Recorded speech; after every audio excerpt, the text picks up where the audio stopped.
Я приветствую вас, дорогие друзья, уважаемые гости и подписчики моего канала. Всем большое спасибо, что этим вечером присоединились к нашему прямому эфиру. Игорь Мосейчук на связи прямо сейчас. Игорь Владимирович, приветствую вас. Приветствую, Александр. Приветствую наших уважаемых зрителей. Очень насыщенная, конечно, ну, скажем так, информационная ситуация, и обо всем будем говорить, но все-таки я традиционно позволю себе вопросы обсудить в самом начале. Все очень просто. Да, QR-код, который вы видите на экране, это возможность поддержать канал и написать все, что вы хотите, прямо вот в коротком сообщении, это появится на экране. Также в сообществе канала YouTube Александр Шелест есть прям целый раздел анонса, и там есть вопросы для Игоря Владимировича. Если даже мы не успеем, то на YouTube-канале Игоря Мосейчука он ввел такую традицию, то есть то, что не успели, обсуждают. Поэтому пишите заблаговременно и не думайте, что это все впустую, как часто бывает из-за того, что вопросов много, а ответы не звучат. Присоединяется, конечно же, клуб зрителей и, естественно, чат трансляции онлайн. Мы тоже будем уделять время для того, чтобы ответить на ваши вопросы или отреагировать на какие-то месседжи. Вот как пойдет, да, живое общение, никто его не может предугадать. Но чат трансляции в конце, а в начале предлагается понятный опрос. Кто виноват в территориальных потерях Украины? Очень все просто на самом деле. Мы видим, буферная зона расширяется в Сумской области. Это было невозможно не признать. Поэтому, собственно, и признали.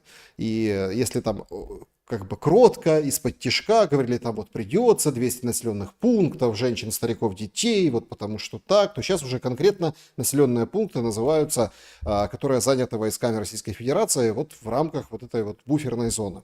Итак, варианты ответов. Западные партнеры, логика простая, не дали денег, не дали оружие, нормально повоевать. В общем, это все из-за них. Да? Виноват Запад.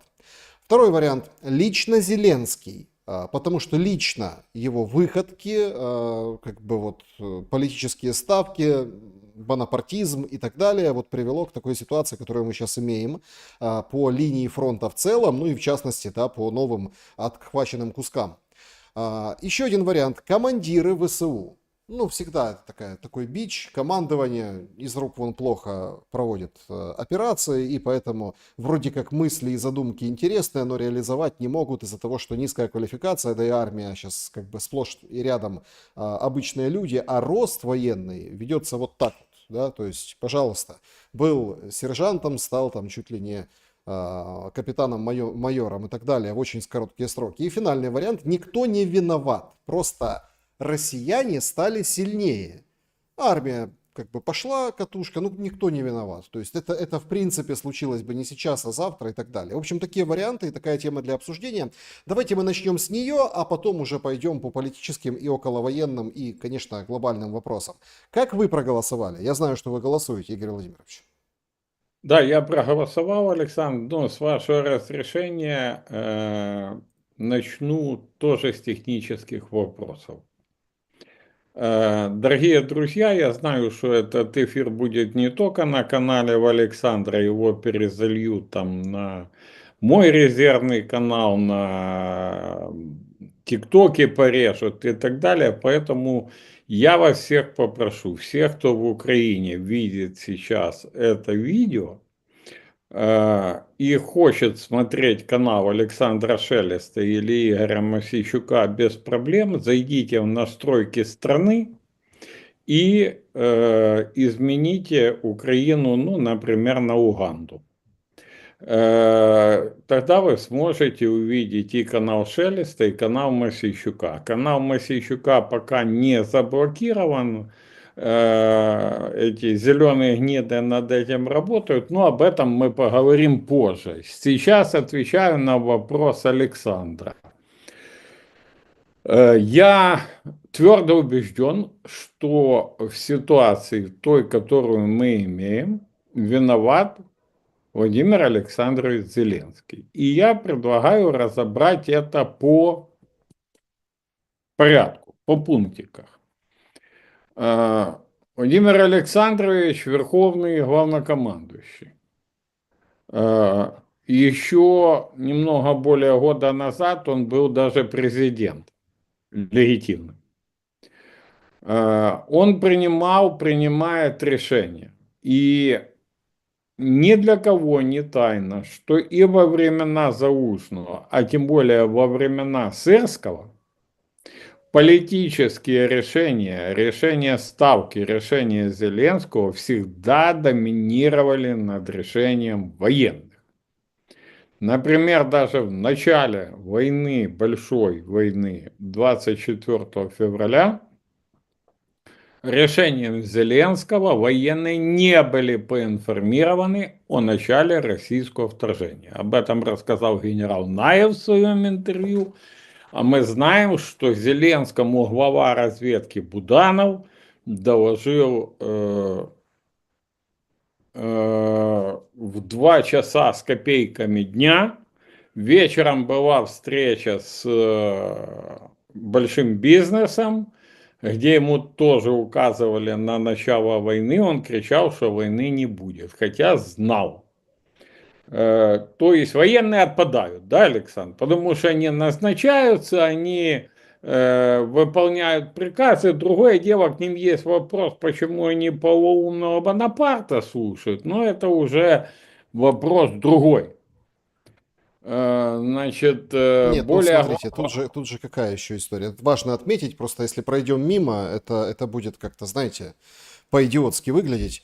Вопрос очень важный. Нам же как говорили, да, ну президент у нас человек не военный, в армии не служил, да, он опирается на профессионалов, он опирается на своих командиров, опирается на партнеров, которые помогают вести боевые действия со стороны Запада. Поэтому как бы я даже видел пару раз в каких-то моментах он говорил, но это решение военных, то есть это вот так нужно, потому что война, и военные так говорят. Поэтому эту историю сбрасывать со счетов нельзя. Продолжайте, пожалуйста. смотрите, ее нельзя сбрасывать, Александр. Я отпарирую вам с вашего позволения, но Курская авантюра, авторство которой, как мы знаем, принадлежит лично Владимиру Александровичу Зеленскому, привело к тем последствиям, о которых мы еще будем сегодня говорить, которые в Сумской области происходят, к оккупации наших территорий, гибели массы военных, уничтожение лучших подразделений вооруженных сил Украины, к тому, что всех военнопленных осуждают массово сейчас взятых на территории Курской области украинских по статье терроризм, и обмену они не подлежат, я думаю, мы об обмене тоже поговорим. Это немаловажно. У меня вообще такое впечатление, может, он не верховный главнокомандующий и не вооруженными силами Украины. Ну, потому что, ну, как-то это выглядит. Это военные. Дальше. Там первый пункт у вас был, что партнеры. Ну, Запад, да. Западные партнеры. Так называемые западные партнеры. Смотрите. Если он, Зеленский, позволил превратить себя в марионетку, и им дергают, двигают, направляют и все, то это проблема Зеленского и даже не партнеров. Дали, не дали, в нього ж голова, на то він і гетьман на плечах. Мусив знати, бо ти ж гетьман, понимаете? А вот это вот... Ну и последний вопрос. Это случилось, потому что Россия, военные рельсы, ну и так далее. Опять же виноват Зеленский. Не в том, что Россия такой стала, а в том, что это было прогнозировано. И он дал сорвать стамбульские переговоры. Он не дал, принял решение не проводить, ну вообще переговорный процесс. То есть он остановил возможность остановить войну. Извините за тавтологию. Это один аспект этого вопроса. Есть еще второй. А тотальное мародерство. Тотальное мародерство, о котором я у вас рассказывал, о котором по документам, которые я показывал, в том числе у вас в эфире, Financial Times, да, написала, вы видели. Ну, ничего нового, мы об этом за месяц, да, до Financial Times говорили. Это все, ну как можно, если украсть 770 миллионов, о какой модернизации может идти речь? Так это 770 миллионов не посчитан последний период, ну, с украденных. Ну, и Целая, европейские тоже деньги не посчитаны. да, и Они европейские. как бы кредиты, их надо возвращать, но все Да, надеются, что да. Александр, целое госпредприятие в структуре Минобороны, например, спецэкспорт, они работают в минус, контракты в минус, все в минус. Понимаете? И ну, так это прогнозировано, естественно.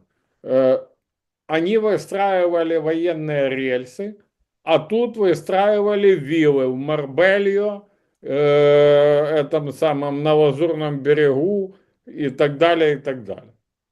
Вот и весь ответ. По-другому быть не могло. И виновен в этом персонально Владимир Александрович Зеленский.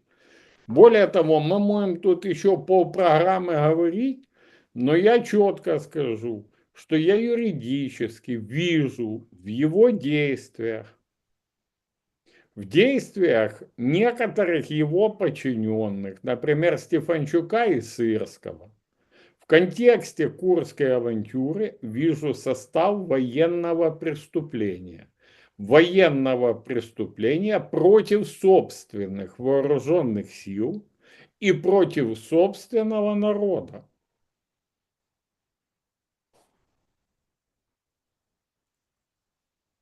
Понимаете, Игорь Владимирович, ну, сейчас мы про народ поговорим, конечно. Мы разберем ситуацию и с обменом, и с, скажем так, такие политические заявления Келлога, ответы со стороны России, вот эту историю, когда ждут меморандумов, да, Келлог там говорит, Украина предоставила, а у США уже как бы второй план.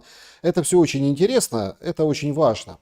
Но я очень благодарен зрителям, число которых сейчас растет онлайн. Мы в прямом эфире сейчас. Уже есть зафиксированные пуски шахедов. 20:17 сейчас на часах. Я все-таки хочу... Я ждал этот эфир наш с вами.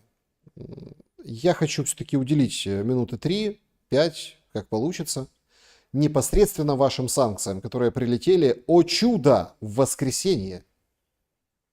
Ну, то есть, смотрите, мы обсуждали с вами, что те, кто критикует, ну, логика, да, ты критикуешь власть, ты, значит, работаешь на врага. Я, как бы, в моем случае, там, гости критиковали власть, значит, я вот это вот собрал гостей, которые критикуют власть, и, значит, я вот отрабатываю какие-то нарративы. И, в принципе, людям это скармливают, людям, в принципе, подходит нормально. Ага, там Шелест, там Арестович, Кость Бондаренко, вот те люди, которые в последнее время получали санкции. Вы их ждали. Ну вот, правда, мы с вами беседовали за кулисами, говорили, что готовится, списки в списках есть, то пропадает, то появляется. И вот, в принципе, вот вообще ни с того ни с сего, в нетрадиционный день, в воскресенье, как бы коротким указом, там буквально несколько человек, то есть и вы там среди них.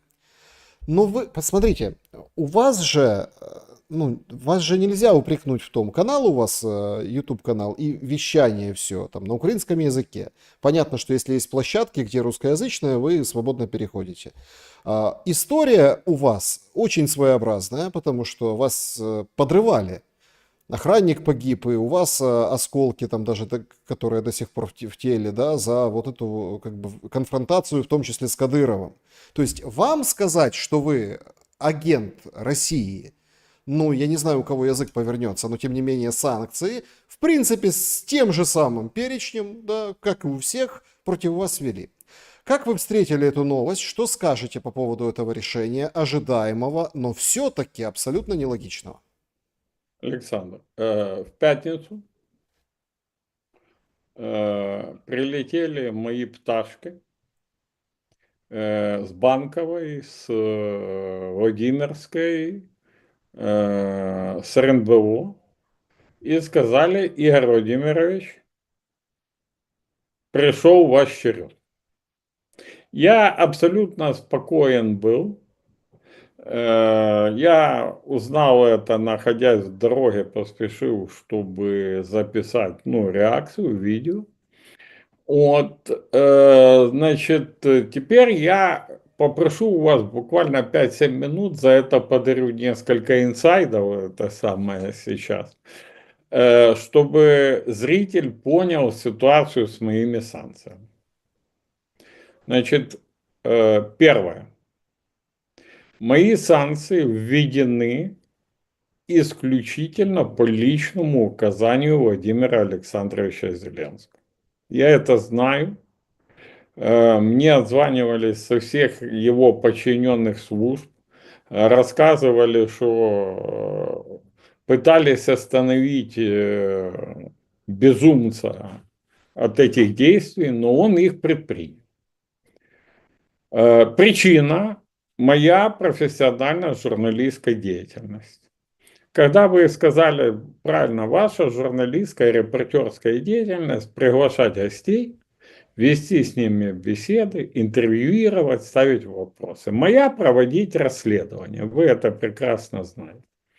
Несколько из них взбесили Владимира Александровича в прямом понимании этого слова. Это про отдых в Сан-Морице зимой его супруги, куда она на чартерах прилетела, на Роллс-Ройсах каталась, я видео опубликовал, и расследование по этому вопросу. Это расследование по Монобанку с моим запросом, где же деньги Коломойскую и почему они не арестованы. Это истории, связанные с Шефиром, Миндичем, там, его супругой, ближайшим, ну, окружением и все. Лоббировали это госпожа Заривна и господин Литвин, ну, введение санкций. Силовики пытались остановить этих товарищей, объяснить им что-то, никто ничего не слышал. Я сейчас готовлюсь оспаривать санкции, как в украинских судах, так и в Европейском суде по правам человека. Юристы могут мне сказать, что надо пройти наши инстанции украинские, перед тем, как в ЕСПЧ обращаться. Я скажу, это как раз о том, о чем вы говорили, что есть исключения. И я под это исключение, по мнению моему и моих юристов, попадаю. Что имеется в виду? Можно оскарживать решение госоргана власти без процедуры в ЕСПЧ, если это угрожает твоей жизни.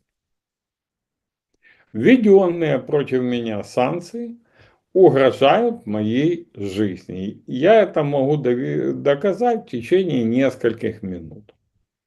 Зеленский после прихода к власти приказал слить уголовное дело о заказчиках покушения на меня в октябре 2017 года, где погибли действительно 2 человека, включая моего охранника, супруга которого до сих пор УБД получить не может, хотя он и в АТО принимал участие и тому подобное. Ну, может, из-за того, что он беркутовец был, и на Майдане был, и по делу Майдана проходил. Хотя воевал тоже и погиб, защищая меня. Они слили это дело по вине подчиненных Зеленского. Погиб главный свидетель в этом деле. Он был убит в Вене. Я это все буду доказывать в суде. Мы сейчас формируем иски в ЕСПЧ, в наши суды. Если будет заблокирован YouTube канал, потому что мы технически боремся, ну, пока с этой блокировкой, то я буду подавать в американский суд на YouTube и вызывать туда третьей стороной Зеленского. Ну, понятно, представители его будут. Почему? Потому что я считаю это препятствием моей журналистской профессиональной деятельности. Я уже готовлю ряд обращений, и мы не успели с вами переговорить кулуарно, я в эфире скажу, я и к вам обращаюсь, я хочу указать целый перечень людей, журналистов, чьи профессиональные дела, работа профессиональная стала предметом преследования со стороны режима Зеленского. Я не собираюсь опускать руки, они тоже бегут, там по мне очень большое обострение психологическое у людей. Они придумали госизмену мне вменить. А с кем вы изменили Украине? Я не знаю, понимаете, дважды объявленный в розыск Басманным судом. Везде в России пишут, если меня вспоминают, внесен в список террористов и экстремистов под санкциями и тому подобное, но госизмену. Выглядело, я знаю, как было, я знаю, что лично Зеленский давит, я знаю, что ему сказали с службы безопасности, что Владимир Александрович нету, ну нету ничего, плюс куришь смеяться будут. Три дела, в которых Мосейчук все до наоборот, ну понимаете, да? И он сказал, если нету, придумайте. Понимаете? Это два. Третье. Я сейчас серьезно занимаюсь личной безопасностью. Мало того, что приходило от кучи разного рода и городских сумасшедших, и прислужек банковой угрозы прямые убийством, так я знаю, что там некоторых людей, у которых руки по колени в крови, дергали и говорили, присмотритесь, посмотрите в ту сторону и тому подобное. Я буквально завтра-послезавтра планирую посетить правоохранительные органы нескольких стран Евросоюза, где я пребываю время от времени, и подать соответственные заявления о том, что украинская власть руками проплаченных негодяев готовит мое физическое устранение. Это не шутка, не прикол, не что-либо. Это информация, которую я имею прямо с Владимирской, прямо с острова, то есть с ГУРа, прямо с других силовых ведомств. Поэтому я предупреждаю абсолютно ретивых граждан на Банковой, всех вот этих, кто пишет угрозы. Там есть такой гражданин Свинаренко, ручная собачка Банкова, он там типа воевал где-то, еще что-то. Так он решил провести опрос, Александр. Кто пойдет за Портновым первым? Шрий, Мосейчук, Новинский или Олешко? Понимаете? Ну и О, сегодня там какие-то тоже появлялись документы, достаточно странные, как-то связано с украинской разведкой, которая их достала, что и русские там есть, фигурируют Наев, там блогер Гура, Кость Бондаренко, то есть прям расстрельные Бережная. списки. То есть, понимаете, надо их как бы помножить на ноль, уничтожить, дискредитировать, если что, пришить. То есть и вот этот документ слили в сеть, и он тоже там гуляет. То есть Смотрите, какая-то нездоровая история произошла после убийства Портнова. смотрите, идут игры спецслужб. Идут игры спецслужб, к этому надо относиться. Мы живем в войне. Где бы мы ни находились, все украинцы живут в войне. И, естественно, смотрите, знаковая фигура. Любая. Не хочу называть имен, ну, чтобы не это сам. Убийство. Зеленский. Ну, вот сейчас, вот, иди доказывай, что не Зеленский. Понимаете, да? С другой стороны, там в списках я видел Бережную. Но это надо быть пробитым дураком, идиотом, я не знаю, как назвать, чтобы держать в тюрьме 69 лет женщин с плохим состоянием здоровья.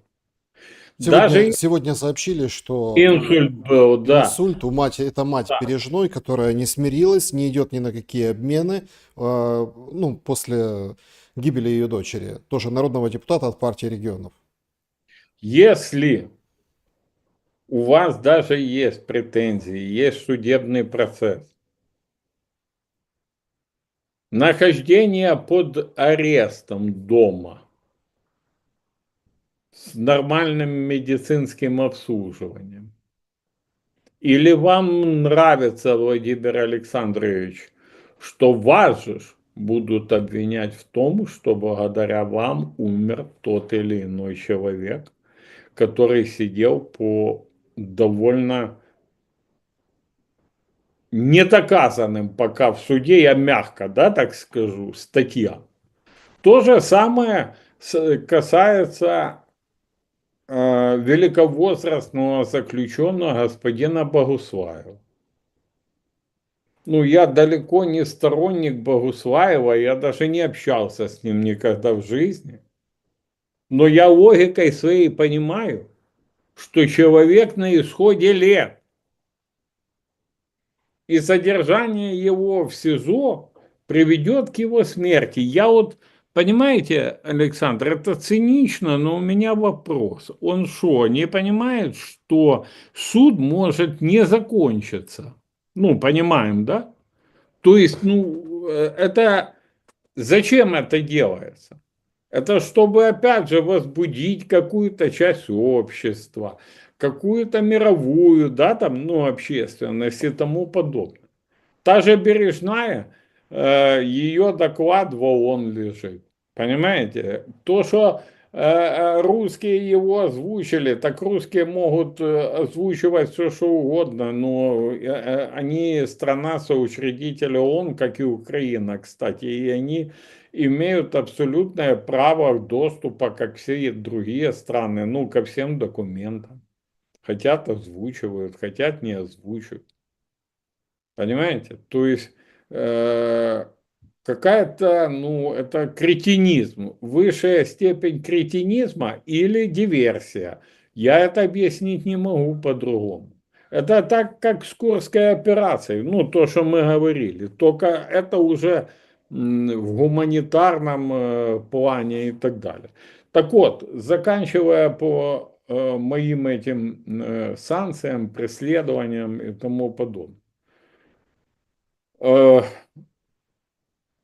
Я думаю, что Владимиру Александровичу плохо рассказывали мою биографию.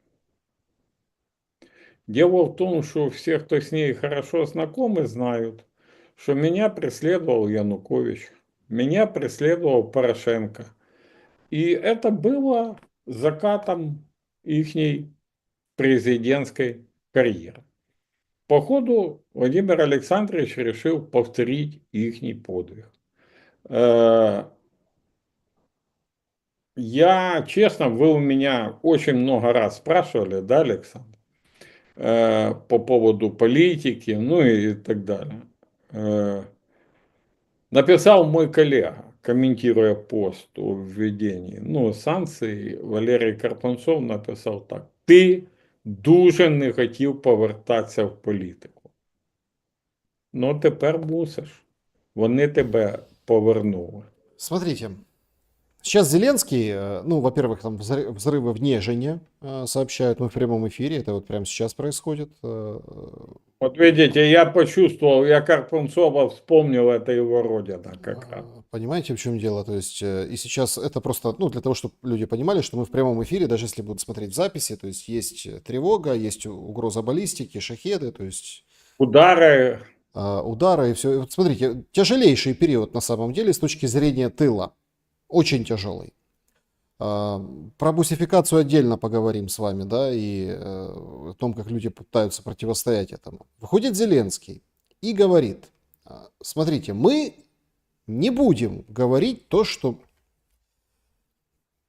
Ведь вся соль происходящего – это борьба за то, чтобы люди ни черта не знали и не понимали, что происходит вообще с войной, миром, договоренностями, с финансированием и с другим.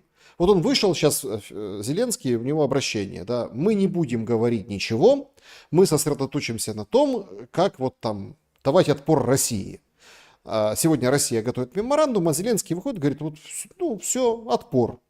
То есть гражданину Украины ничего не надо знать, надо сказать только отпор. Александр, смотрите, я дам инсайт. Российский меморандум тоже в Вашингтоне. Он был там еще вчера. Келлог это не сказал, потому что его же не Келлогу передавали, а я так понимаю, через Уиткофа, ну, по другой линии, ну, шо. Вопрос в том, будем ли вы знать, что написано в нашем меморандуме, ну, проекте, который, и в российском. Это раз. Второе. Я хочу обратить внимание наших уважаемых зрителей на один очень серьезный момент, Александр. Помните, мы с вами говорили не раз, что чем дальше переговоры, ну, то есть следующие переговоры, условия будут хуже, хуже, хуже, хуже, да?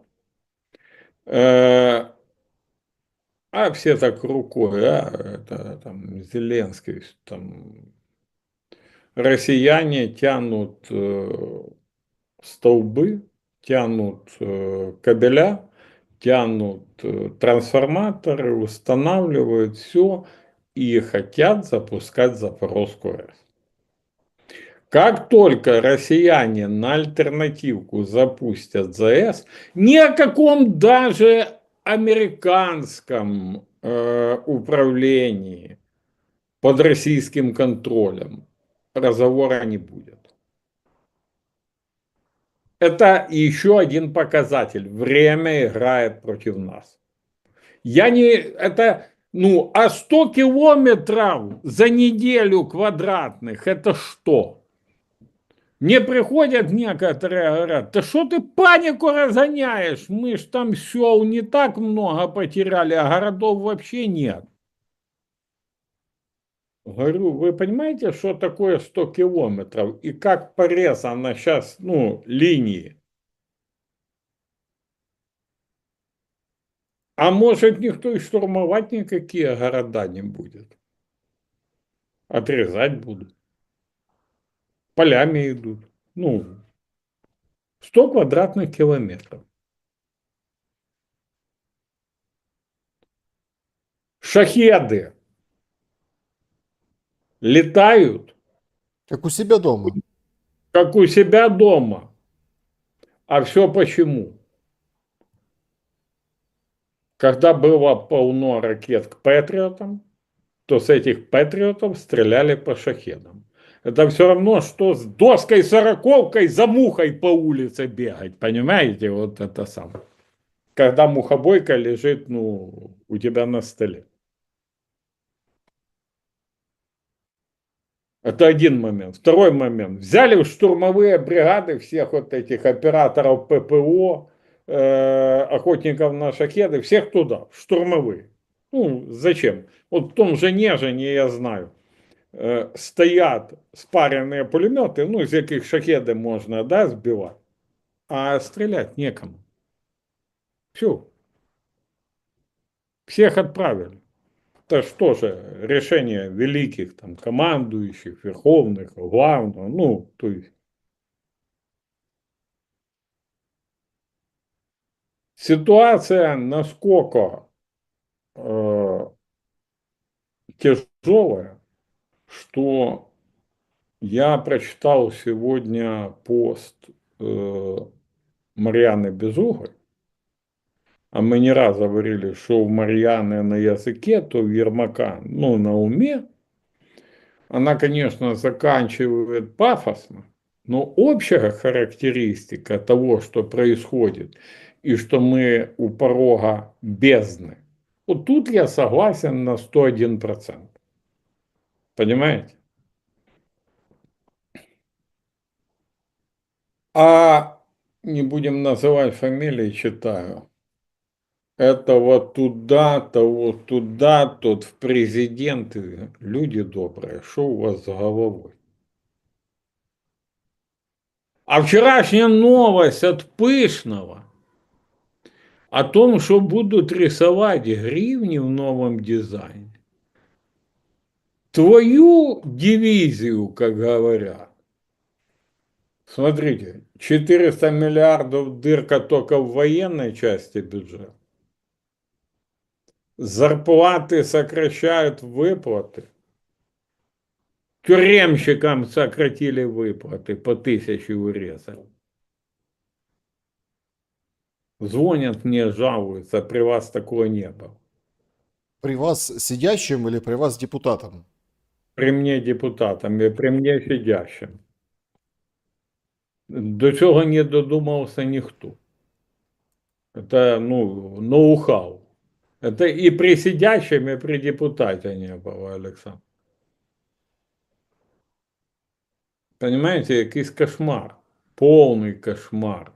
Абсолютный кошмар на этом самом происходит. И такое впечатление, что не просто там какие-то гниды, какие-то просто безумцы какие-то.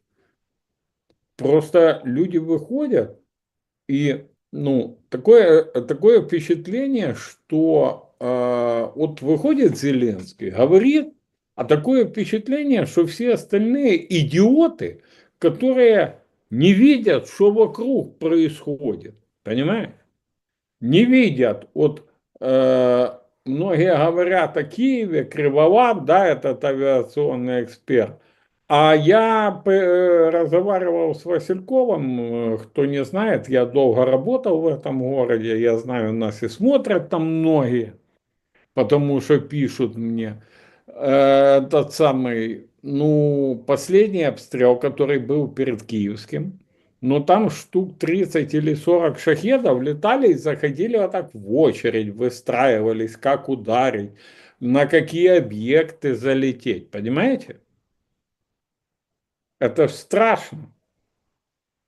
Это страшно.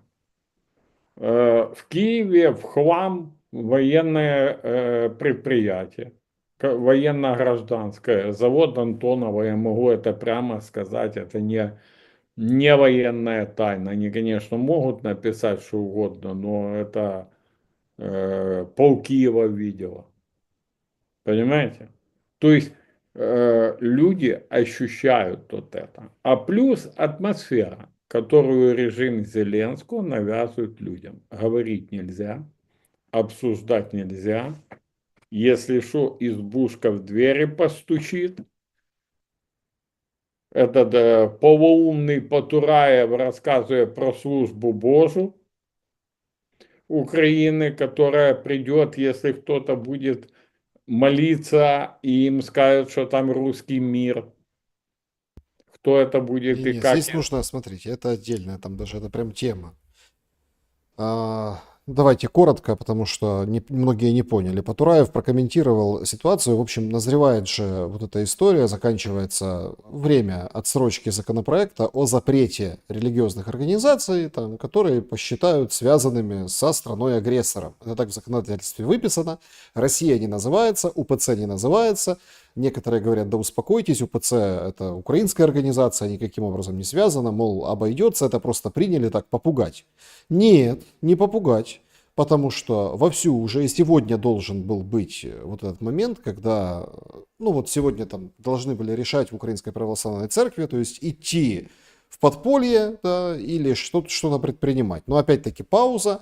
С началом июня это все обострится, потому что будут подавать запросы о том, чтобы закрыть УПЦ на официальном законодательном уровне. И Потураев вышел и говорит, значит, надо проверять хаты, ну, дома, хаты, там, где люди собираются, их выгнали там с одного храма, с другого, и они собираются в каких-то там дворах, в каких-то домах, в каких-то вот помещениях и молятся, ну, продолжают служить.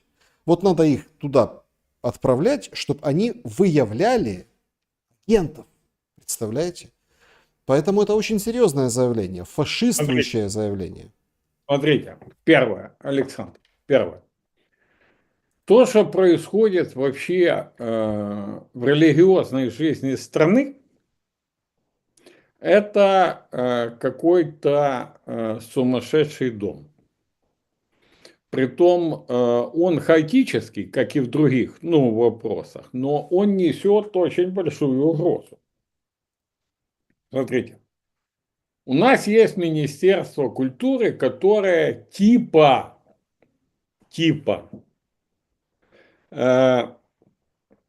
регулирует вместе с управлением по делам религий церковную жизнь, использование памятников культуры, которыми является большинство центральных, храмов наших. Значит,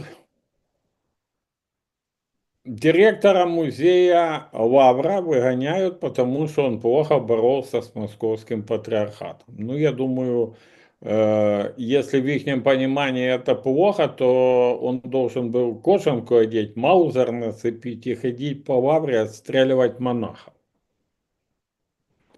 Выходит, комментирует это увольнение Евстратий Заря, это представитель ПЦУ.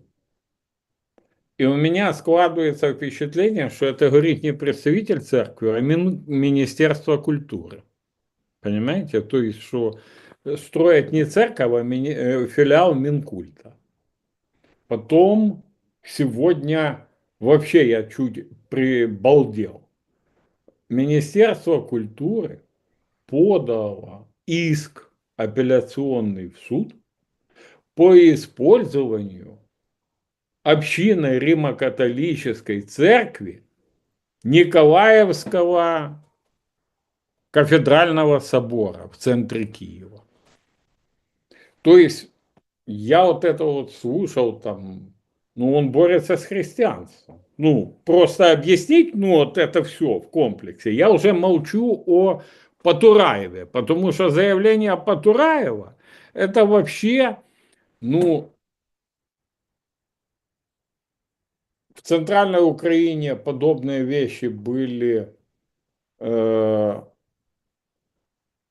где-то 30-е годы прошлого столетия. Но я Потураеву хочу напомнить другую историю. И потураевцам, таким. Советская власть запретила Украинскую греко-католическую церковь на западе Украины. И загнала ее в подполье. Произошло это в 47-м, по-моему, если я не ошибаюсь, году.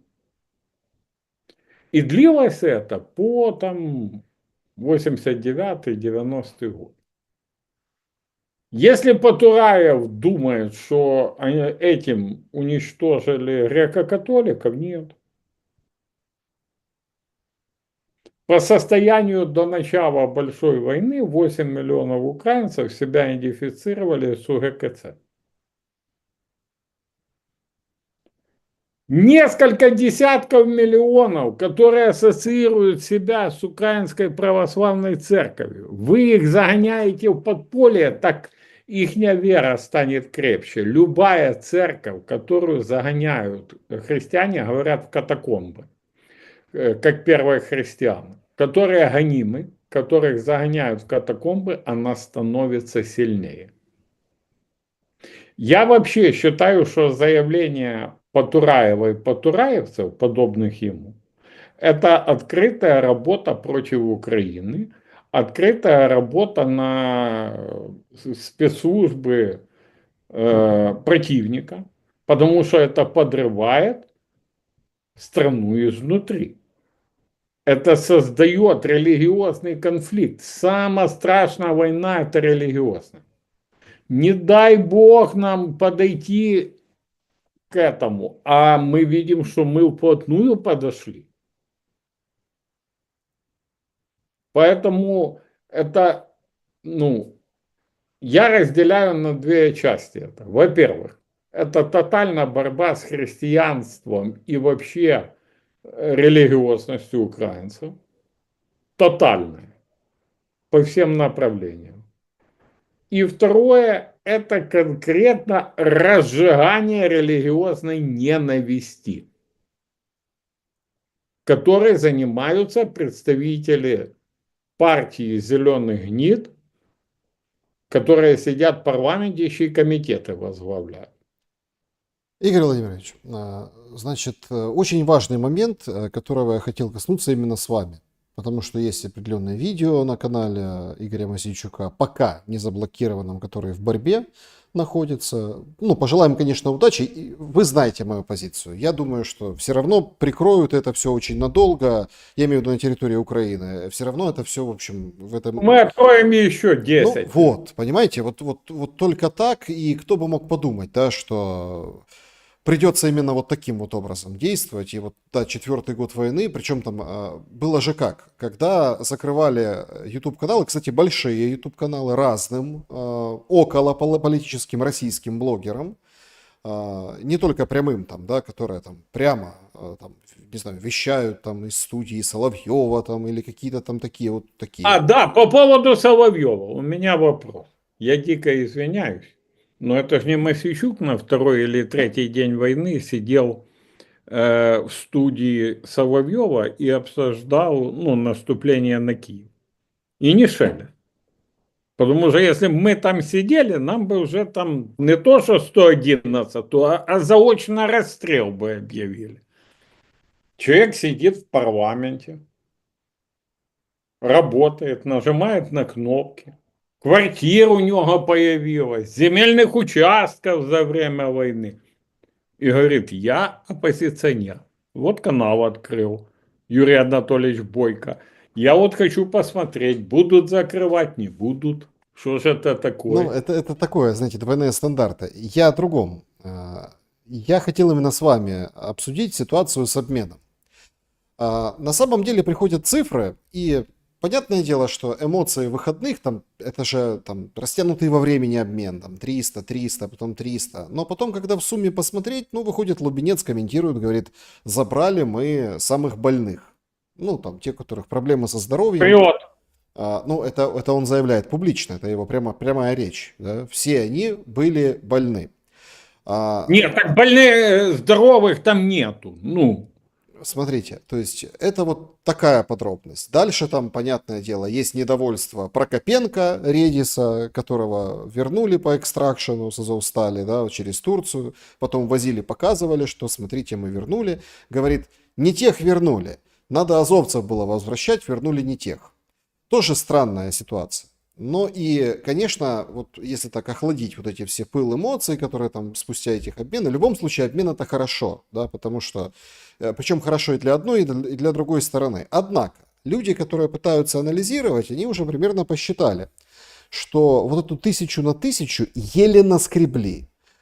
Есть подсчеты, не берусь судить, насколько эта математика справедлива, может вы прокомментируете. Опять-таки, это вот очень все со ссылкой на людей, которые говорят, что они знают дело. Может быть, это неправда. Значит, собрали только 523-525 военных. Вот именно военных российских, которых поменяли. Все остальные это люди с Курской области, там несовершеннолетние, старики, ну, тех, которые переместили, как бы эвакуировали. Помните, Верещук говорила, надо эвакуировать. То есть около 300 человек таких. А все остальные это люди, которые сами захотели по обмену за статьи о коллаборационизме, по другим статьям, шпионаж там, которые их показывал Золкин, да, который пленных показывал.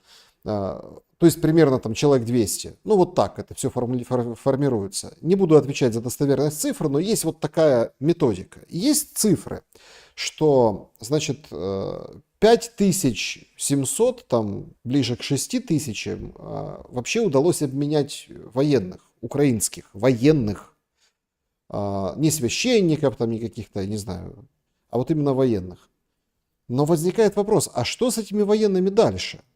Потому что у нас после торжественного поедания шоколадки, которых там не ел человек 3 года, после обматывания флагом, как-то его судьба теряется. Есть версия, что эти люди, ну они в принципе могут не служить, но они все равно вынуждены там идти второй раз. Некоторые не хотят. Кто-то, скажем так, бежит от повестки, кто-то, собственно, по-другому строит свою жизнь. То есть мы не знаем главного. А что потом? Что скажете по этому поводу? Давайте, Александр, давайте об этом обмене поговорим подробно и с самого начала. Я молчал до завершения обмена, пока не сказали обмен закрыт. Потом я записал видео, ну, которое вы, собственно, вспоминали. Значит, смотрите, изначально в Турции была изменена форма обмена. Как она выглядела в сей раз, и это я знаю от людей, которые занимались обменом, занимаются. Это одна из причин санкций, которое вел Зеленский, а сейчас хочет дело возбудить, загнать меня, чуть ли не убить, это то, что со мной общаются многие, те, кто понимают, что происходит, но служат, ну, понимаете, да, этой власти. И они звонят, говорят, алло, так вот по обмену. Это информация от людей, которые занимались, ну, обменом. Что произошло в Турции? Когда турки, внимание, а обмен инициатива Турции. Не Украины, не России, Турции. Мединский уже выходил с российской делегацией. Турки поняли, что вообще пшик, ну, с переговоров. Они говорят, давайте договоримся за обмен. У нас есть видение, и те говорили, и те, ну, с турками, да, за обмен. Давайте поговорим. Мединский возвращается. И происходит разговор короткий, который послужил прологом, договоренность, которая послужила прологом к этому тысячному обмену. И там было проговорено изменение процедуры обмена. В чем изменение? Россия отдает нам тех, кого она считает нужным. Мы отдаем им тех, кого согласуют они. То есть согласовали с Курской областью, вы поняли, да? Отдаем с Курской области. Согласовали там этих подозреваемых в шпионаже, коллаборационизме и так далее. Отдаем. Не согласовали, не отдаем. Вот именно так был возвращен в Украину человек, которого подозревают в работе на русских в местах заключения наших военнопленных. Вы, наверное, видели, ну, эту историю слышали. Я не хочу это комментировать, потому что я же не имею документов, ну, понимаете, да? Я только сужу с того, что мы с вами, ну, в СМИ услышали. То есть, россияне захотели, отдали этих. Но тех, кого отдаем мы согласовываем. То есть одностороннее согласование. Уже нас прогнули, да, грубо говоря. Теперь по поводу азовцев.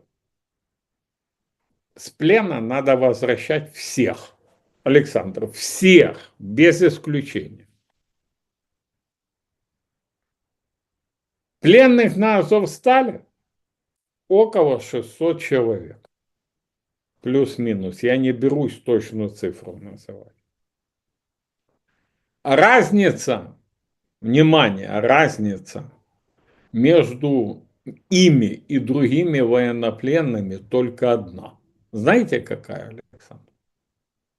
Им приказ отдал в плен сдаться лично Владимир Александрович Зеленский.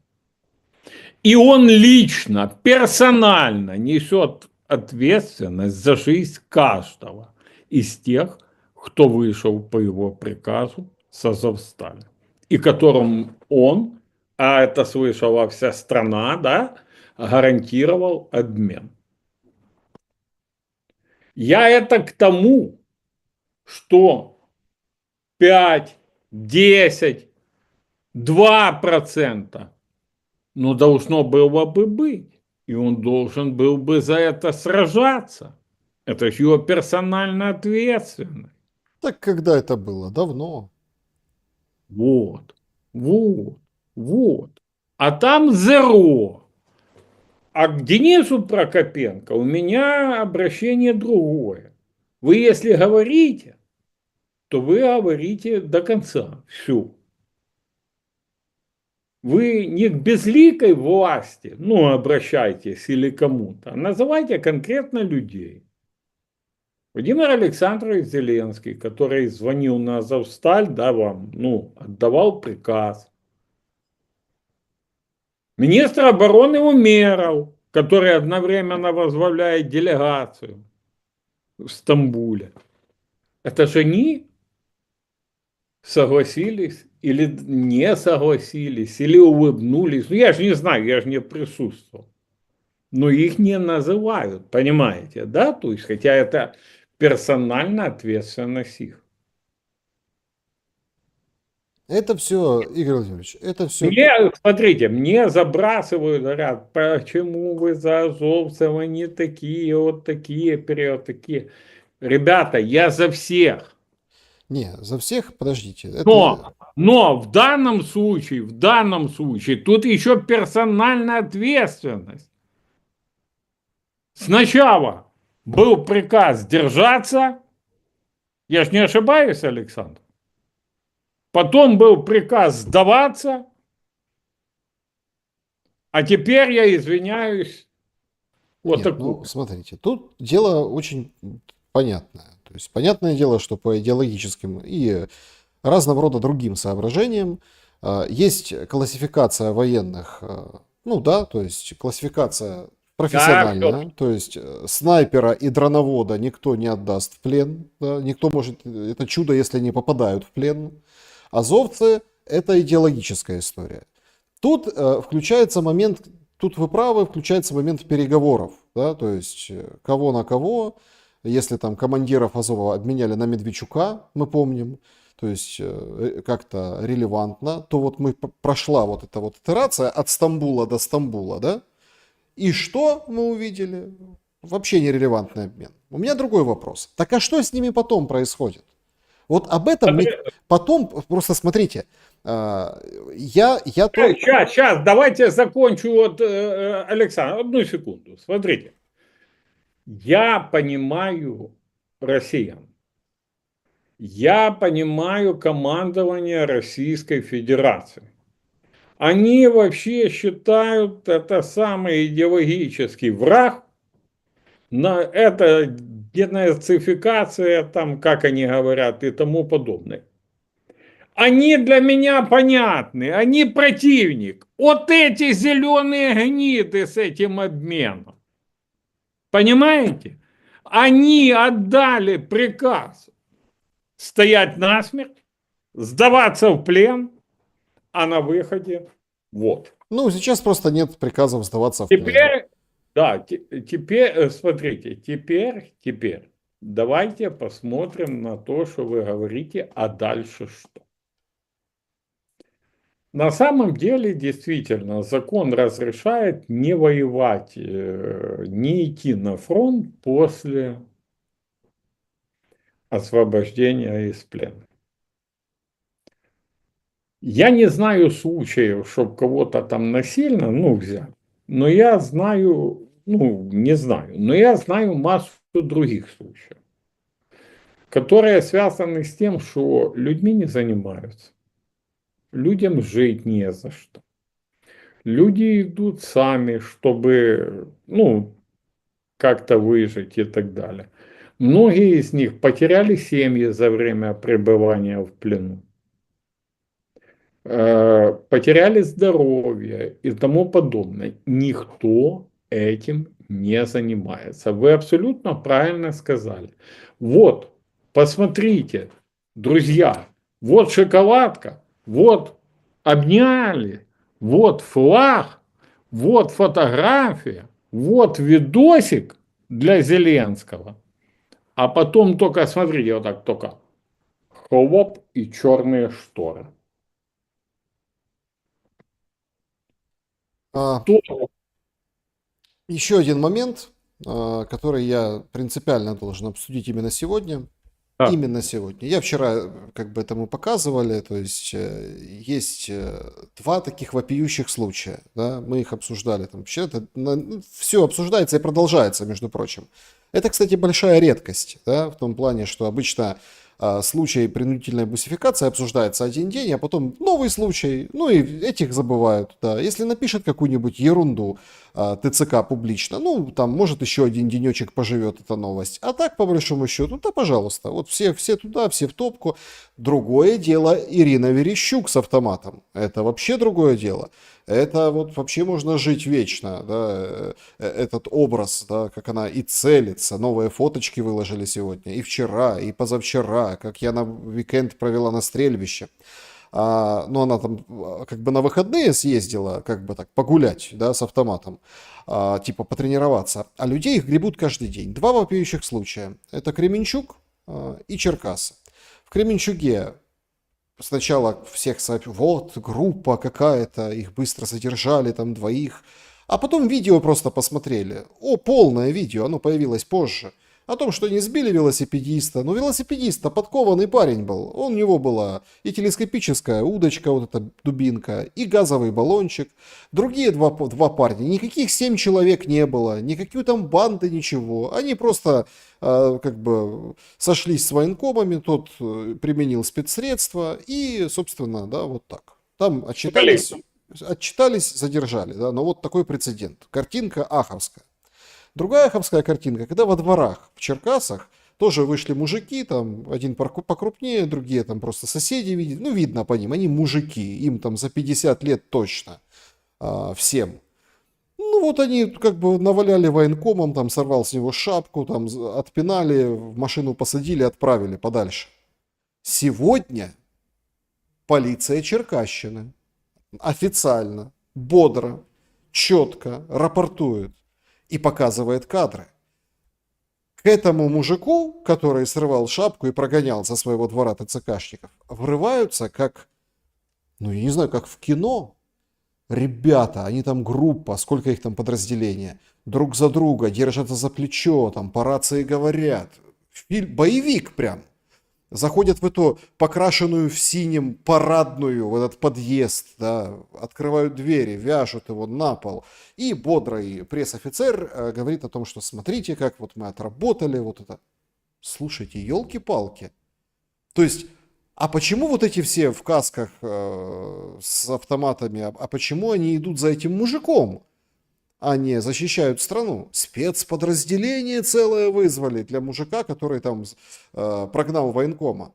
Слушайте, по-моему, в этой стране что-то не так. ну, не так это однозначно, но давайте начнем все-таки с Верещук. Я знал, что вы не пропустите. Ну, смотрите, эта дама с зонтиком, автоматом, это прекрасно. Я видел уже мемы, она с зонтиком и автоматом на Чангаре высаживается.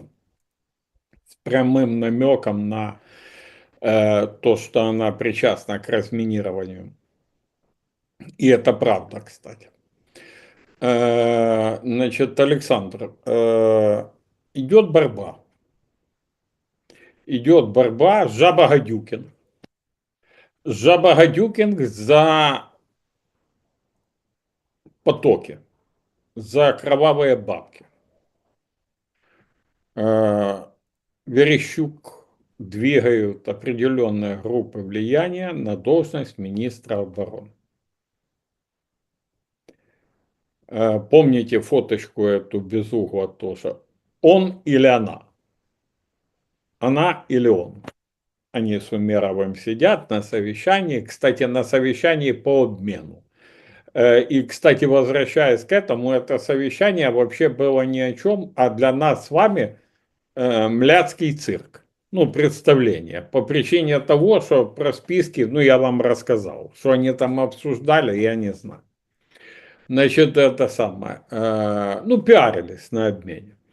Значит, сейчас Верещук вот с автоматом пропиарили, про дальше все, и идет противостояние за смещение Умерова. Я скажу вам так. Я категорически поддерживаю увольнение Умерова. Более того, я считаю, что на его запястьях должны защелкнуты быть наручники, как и на запястьях его предшественника. Мародерство, как было при Резникове, продолжилось, а может и увеличилось при Умерове. Но я против назначения Верещук. Во-первых, она никакой не специалист. Попытки продать феминистическую историю, женщина-министр, гражданский, все бред, война на улице, раз.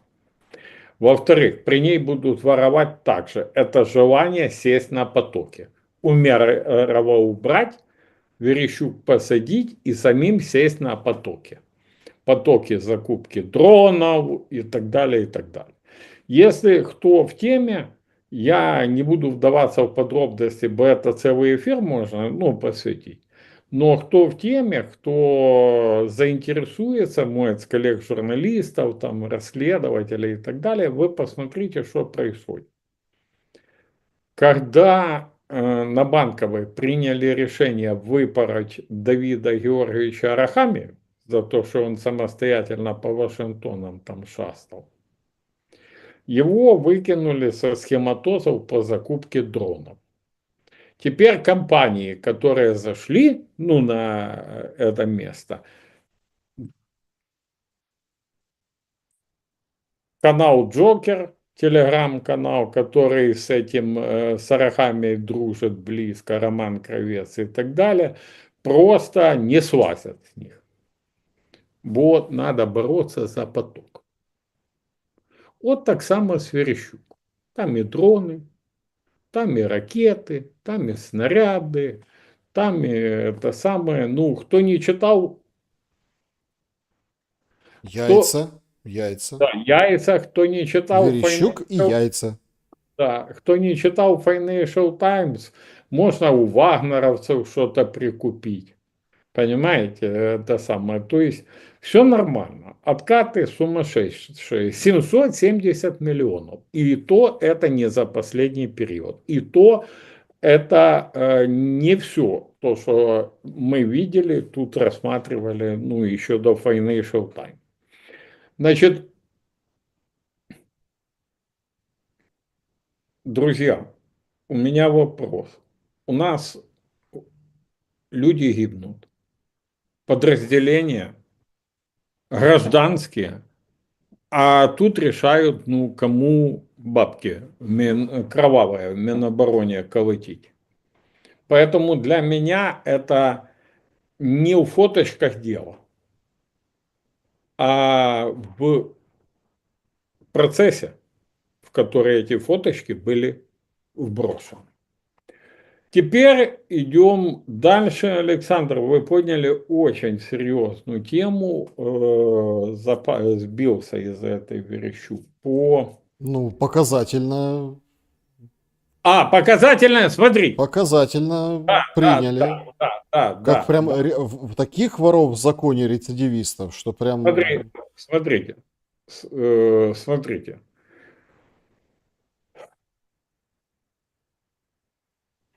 Звонит мне мой там знакомый, товарищ один в генеральном штабе служит.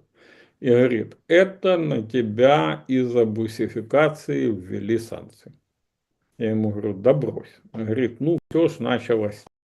Ну такое, не знаю, из-за этого, не из-за этого, но возвращаемся назад к господину Борисову. Я вот ожидаю, что против Мосейчука санкции ввели, а Борисова должны из тюрьмы выпустить. Это будет полностью в логике зеленых. Значит, до военкома Евгения Борисова Одесского, который там косил бабло, Вилна покупал, было это давно, 2,5 года назад, я его поймал, но не о том, а о том, что вышел Зеленский, вы же помните, Александр, провел заседание РНБО и сказал, я все остановлю и так далее. Ничего не остановил, бусификация усилилась в разы, приобрела абсолютно новые формы, целые общественные организации, например, як в Одесі, Україна це мати, вот цинизм какой, прикрываясь типа Интересно, недобро. интересно, что с украинского языка это переводится тоже очень по-одесски. Ну, маты это по-украински иметь. Украина это иметь. Получается, общественная организация практикуется на то, чтобы иметь Украину. Представляете как? Но они имеют, они назвали добровольческим батальоном, продают свои ксивы, у кого есть такая ксива, того не бусифицируют, ТЦКшники помогают, ну там, кому интересно, зайдите, у меня расследование, пока канал не заблокировали, как Саша говорит. Вот, и тут, тут невосприятие бусификации, людовольства, оно просто начало зашкаливать. Оно начало зашкаливать насколько информационно, чтобы ну, в мире сейчас порядка, ну, если брать всех, ну, если наберется 50 миллионов после утилизации имени Зеленского, украинцев я имею в виду, разных украинцев, которые выехали давным-давно, понимаете, по национальности украинцев, не по гражданству, то это будет очень и очень хорошо. Так вот, просмотры видео с элементами бусификации на Фейсбуке, я видел, набирает 170 миллионов просмотров. 140, 160. То есть в 3-4 раза больше, чем украинцев в мире. Даже тех, которые уже забыли, что они украинцы. Естественно, власть понимает, что это не восприятие страшно, которое может привести к страшным последствиям. Я прочитал на «Украинской правде» с подачи Олежка, потому что я редко читаю сам эти все издания, а то у него увидел, ну, и пошел прочитал. Павел Казарин такой есть деятель, он написал статью «Партия ухилянтів». И написал, что партия ухилянтів может победить на следующих выборах. Потому что поддержка именно ухилянтів, тех, кто против ТЦК, они против мобилизации, она зашкаливает, все. Ну, как всегда, все передернуто чуть-чуть. Знаете как? Много правды, но обязательно ложь. И все. На самом деле люди не против мобилизации, а против форм мобилизации. Люди не за войну, а за мир. Ну, партия не ухилянтів, а больше партия мира, ну, грубо говоря. То есть людей, которые не хотят войны, никакой войны вообще. Ну, бог с ним, с Казариным, на тему партии ухилянтів можно тоже часами говорить. Власть, увидев вот эти два эпизода, о которых вы говорите, которые облетели весь мир, которые набирали сотни миллионов просмотров, потому что это первые случаи физического контактного сопротивления, притом успешного, ТЦК. Успешного, самое главное. Чтобы это не разрасталось, режим решил, надо показательно. Объявили уже 7-8 лет. Я уверен, этих людей засудят. Нам этот суд будут показывать. Они признают вину. Я думаю, их поломают, они признают вину. На камеру запишут, да, извинения. На камеру да. запишут извинения, но не отпустят. Все равно накажут, потому что тут принципиально надо показать. Никакого силового сопротивления. Я представляю, сколько подгузников с первого кабинета на Банковой вынесли, как там обдрестались. Потому что если ТЦК сопротивление, завтра на Банкову придут, понимаете, Александр? То есть не-не-не, вот наказать, придавить. Не, вы... Ну, не Я придут. понимаю, Ну, подождите. Ну, чтобы пришли к Банковой, нужна организующая сила для любого Александр, переворота и любой революции. Александр. Но этой силы нет. Александр, я помню, как все начиналось у Виктора Федоровича Януковича. Я помню, как была Врадеевка. Я помню, как это, ну, потихоньку нарастало и тому подобное. То, что негодяи воспользовались, ну, плодами революции, это факт. То, что революцию делали романтики, которые боролись с системой, ну, грубо говоря, это то. Подождите, при поддержке другой системы USAID, о чем есть конкретные Подожди. суммы и конкретные, ну, как бы Смотрите, вещи. Александр, Подождите, тут, да. смотрите, я Александр. не хочу с вами спорить о Майдане. Я говорю о том, что нет Александр. организующей силы. Нет. Александр, тут надо правду сказать. И правда и в ваших словах, и в моих. Она посредине. Были ли деньги USAID? Были. Были ли сцена, ну, которая воспользовалась? Была. Были ли романтики, которые горели на баррикадах и никаких денег USAID в глаза не видели? Были тоже. То есть, понимаете, я не хотел о Майдане, я хотел о том, вы подняли о протестах и протестных настроениях. Я же не знаю, это может закончиться очередным проходимцем, который будет строить забор там или фабрику в Липецке. Ну, понимаете, да, держа?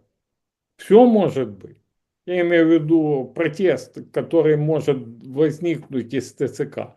Но власть четко понимает, что невосприятие силовых методов мобилизации провоцирует народ на протест. И Ну, он так их не прекращают, эти методы.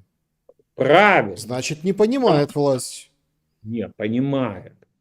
Эти методы помогают держать украинцев в страхе, кроме всего. В страхе, Александр. И вот тут первые два проявления силового сопротивления, силовой мобилизации, они должны быть жестко наказаны диктатурой, потому что иначе ее перестанут бояться. Перестанут бояться ТЦК, а если не будут бояться ТЦК, то не будут бояться системы диктатуры зеленых гнид во главе с Зеленским. Вот в чем главное. Смотрите, они достигли момента какого? Они утилизировали на фронте, отправив в самые горячие места, отправив в плен людей, пассионариев, которые могли выйти и навалять, которые могли выйти и строить баррикады. Понимаете? В том числе и тех, кто был на том же, ну, Майдане, о котором мы вспоминали. Они их утилизировали. Или купили. И такое, ну, и это есть. Ну, я ж люблю Божью правду, знаете, как говорит. Я не идеализирую этих людей ни в коем случае. Люди как люди.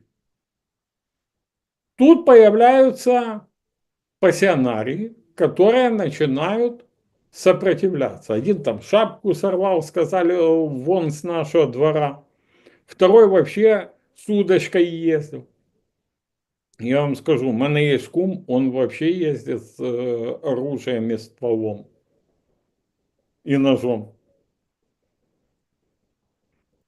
Ну, в Ну, общем, да, разрешение есть, но он ездит с оружием. мысль понятна, Игорь Владимирович. Ну, можно дискутировать. Если так вот о Майдане коротко, то тут нужно признать, что, а, ну, это мы видим сейчас, да, вот сейчас. Все же познается в сравнении, правильно? По поводу диктатуры, по поводу там, да, диктатора. Я скажу так, Владимир Смотрите, Александрович проблема, переплюнул Виктора Федорова. проблема, он не только Виктора Федоровича переплюнул, проблема в другом. Проблема в том, что есть личное. И какой бы там ни был Янукович со своими мафией, схемами, рейдерами, бандитами, он все равно на большую кровь пойти не рискнул. Смотрите, Александр, Понимаете, в я чем дело? признаю это. Да, я признаю И в это. этом проблема, ну, оказалась для него. Если бы реально он гасил, он бы погасил. И была бы Беларусь, условная. Ну, вот условная.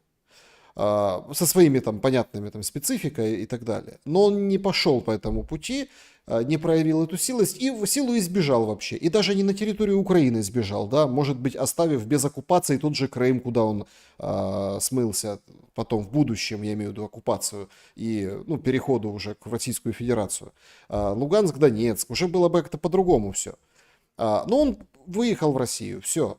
То есть не принимав никаких решений. Но проблема в том, что Александр, внутренне он не хотел убивать украинцев, ну, разгоняя жестко вот этот Майдан и Александр, насилие не Александр, плодить.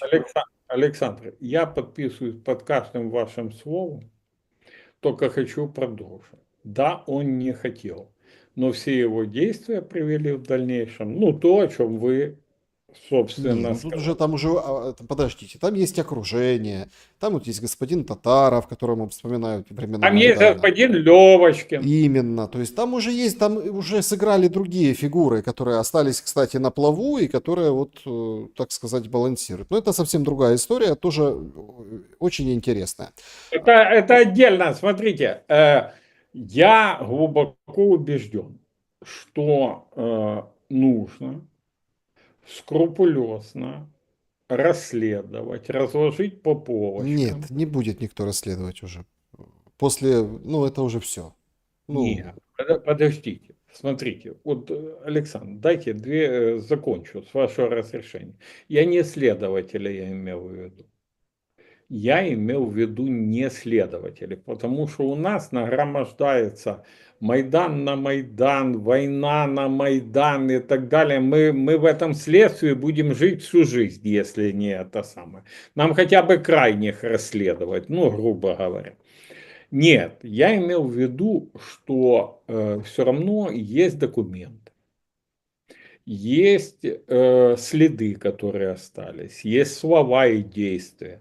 И расследовано должно быть уже историками и разложено по полочках правда о всех событиях, о всех людях и так далее, и так далее. Понимаете?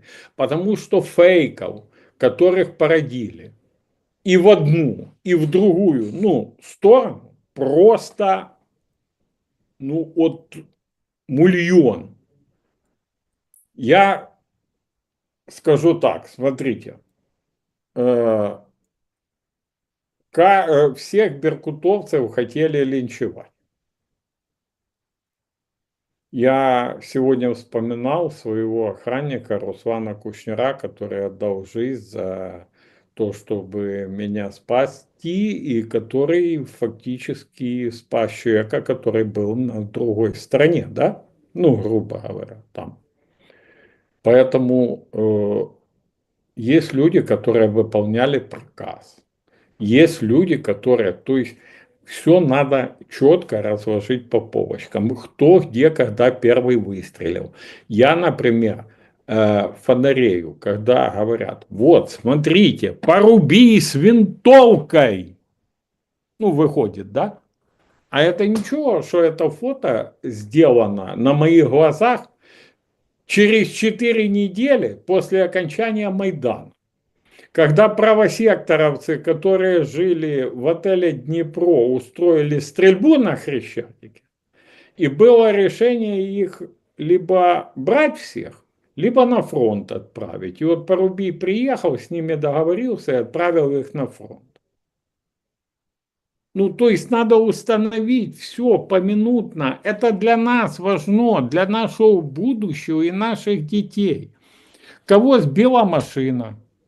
Кто выстрелил в беркутовца, где беркутовец убил кого. Ну, понимаете, да? То есть это наше. Если мы этого не откроем, то рано или поздно появятся манипуляторы с одной стороны, с другой стороны, и опять будут эту историю, эту фактически трагическую историю кровавой развязки Майдана использовать в своих политических или диверсионных даже целях.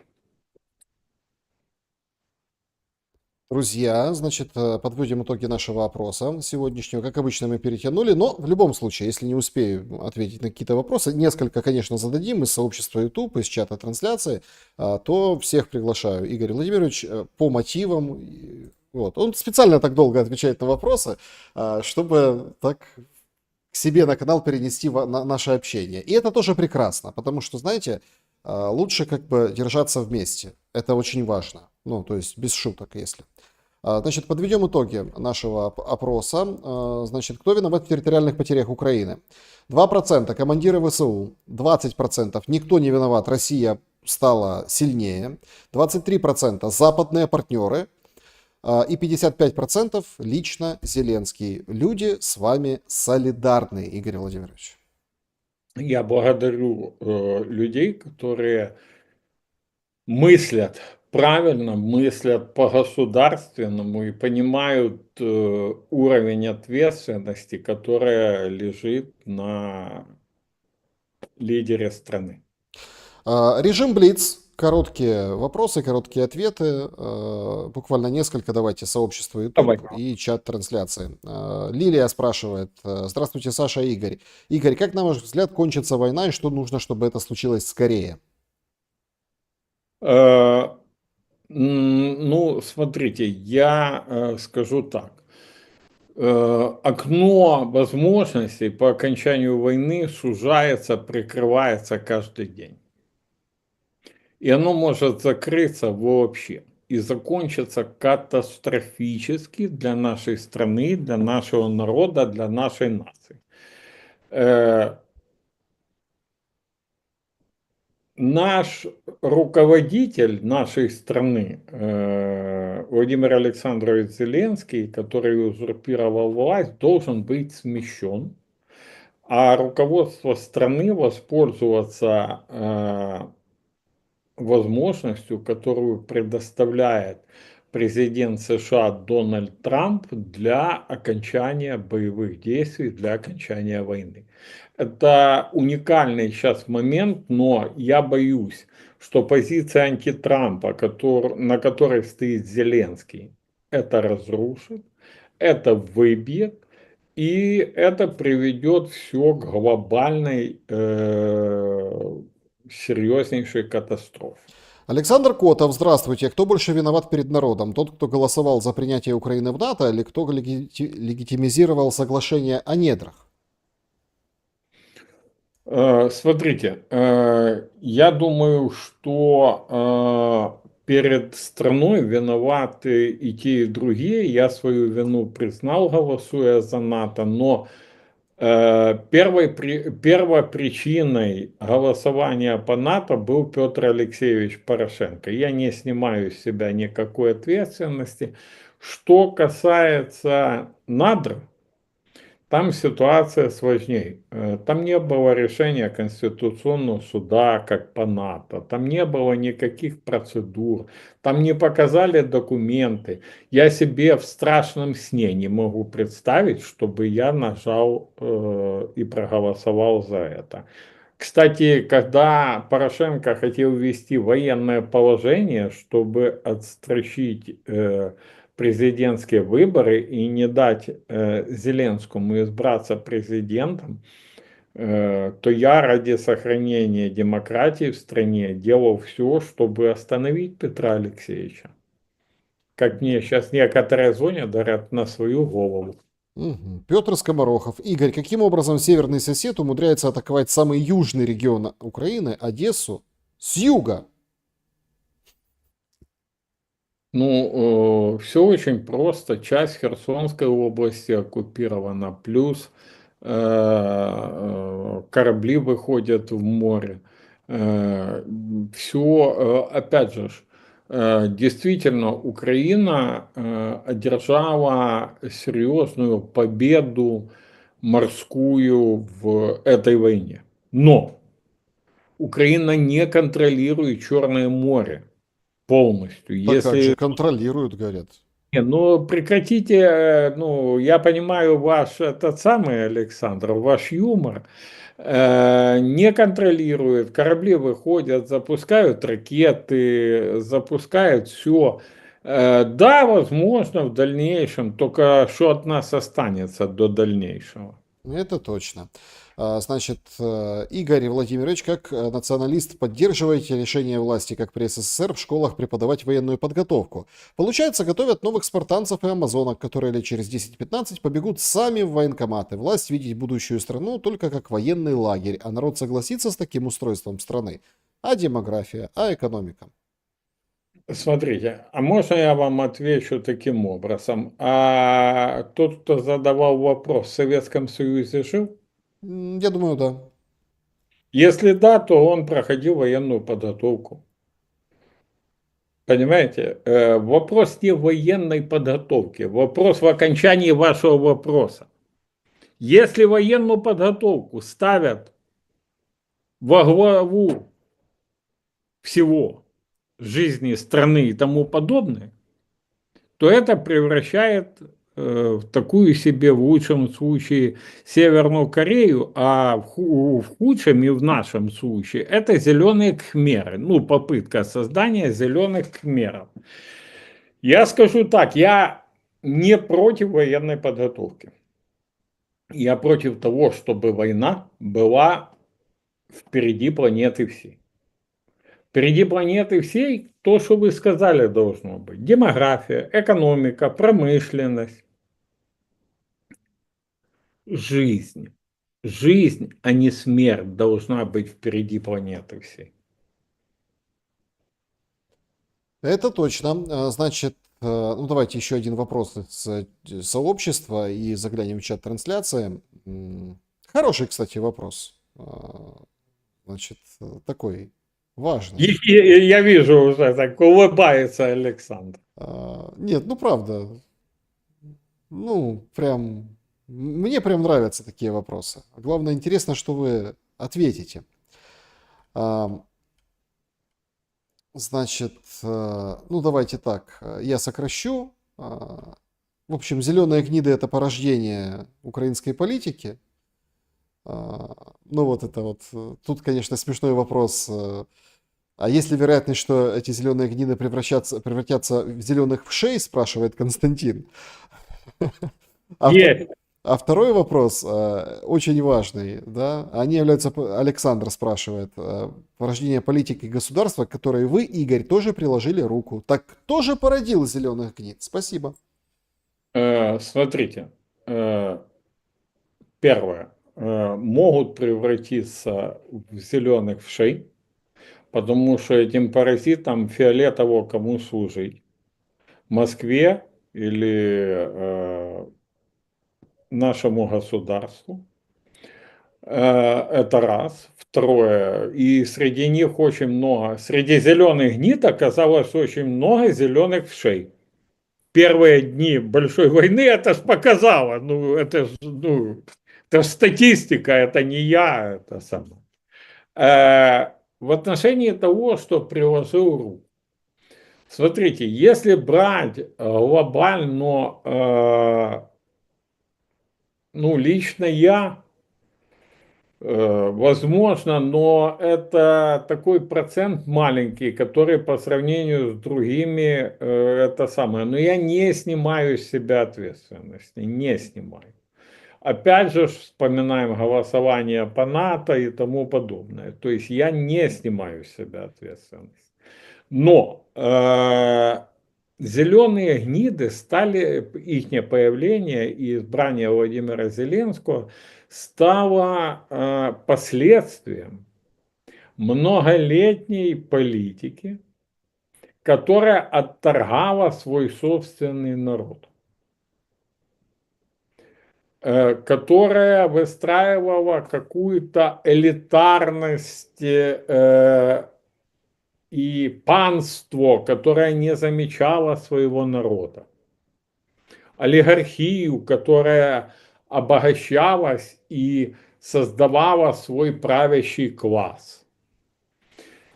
И один из олигархов, который сейчас сидит на Аскольдовом переулке в СИЗО СБУ, Игорь Валерьевич Коломойский, и еще группа лиц решили сделать электоральную революцию в противовес этому всему. И они ее сделали. Угу. Они ее сделали. Только те, кто ее сделал, я, слава богу, к этим людям не отношусь, я голосовал против обоих кандидатов.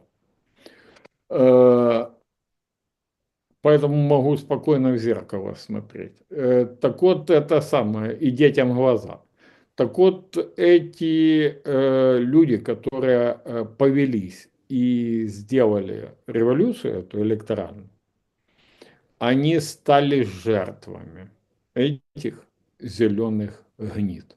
Зеленые гниды в первую очередь уничтожают не тех, кто был против них, а тех, кто их привел к власти. Посмотрите, что с Юго-Востоком, посмотрите, что с УПЦ, посмотрите, что с русскоговорящими, так называемыми, хотя я никогда не делил украинцев по языковому признаку. Вот, посмотрите, это все 73%, которые привели к власти зеленых гнид. Вот. Да, значит, ну, друзья, из чата трансляции Кузнечик спрашивает, пользователь, удивляюсь, где ваши сильные маги, ведьмы, почему Зеленский еще творит беспредел? А что у нас, правда, на этом фронте, елки-палки? Гордон.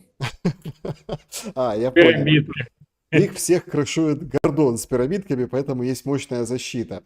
Да, Игорь Владимирович спрашивает, какая у вас камера. Очень хорошая. Она следит за Игорем Владимировичем, поэтому у нас такая история.